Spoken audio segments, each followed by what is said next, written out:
1억 원 처리 방향을 상의하는 녹취가 공개된 지 한 달여 만에 경찰이 강선호 의원과 김경 전 서울시 의원에 대해 구속영장을 신청했습니다. 이들은 서로 엇갈리는 진술을 내놓으면서 진실 공방을 벌였지만 경찰은 두 사람 모두 증거인멸 우려가 있고 혐의도 어느 정도 입증됐다는 입장입니다. 송수현 기자입니다. 이른바 공천원금 1억 원 의혹을 촉발한 건 지난해 말 공개된 강선우 의원과 김병기 의원의 대화 내용 녹취 파일이었습니다. 2022년 지방선거를 한 달여 앞둔 그해 4월, 강 의원은 김 의원을 찾아가 살려달라고 호소하며 김경 전 시의원으로부터 받은 1억 원의 처리 방향을 논의했습니다. 저도 잘 모르세요. 하여튼 돈부터 돌려드리세요. 안 받는 적 강 의원은 녹취가 공개되자 당시 보고를 받고서야 돈을 받은 사실을 알게 됐다며 금품 수수 의혹을 강하게 부인했고 김 전 시의원은 의혹 제기 이틀 만에 돌연 미국으로 출국했습니다.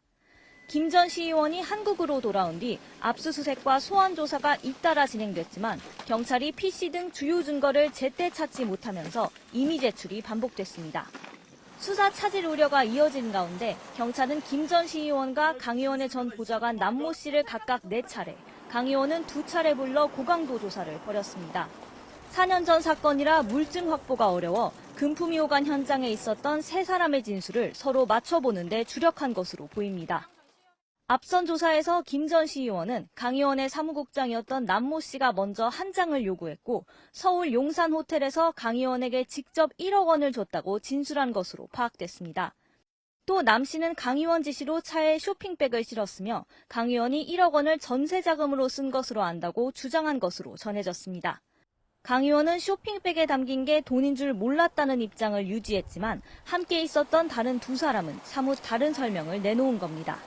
김 전 시의원은 자신이 세상 물정을 모르는 사람이라며 혐의를 축소하려는 듯한 모습도 보였지만 강 의원에 대한 쪼개기 후원 등 추가 의혹도 제기됐습니다.